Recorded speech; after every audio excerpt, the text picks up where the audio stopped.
Hey everyone, today I'm going to show you how to enter vibration settings on your Google Pixel. Without any further ado, let's get started. First, locate and tap the gear icon on your device to open up the settings menu.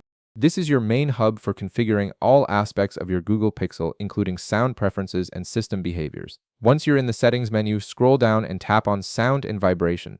This section contains all your audio-related options, including ringtones, volumes, and importantly, your vibration controls. It's where you can customize how your phone responds physically to notifications and interactions. Next, within the sound and vibration menu, tap on Vibration and Haptics.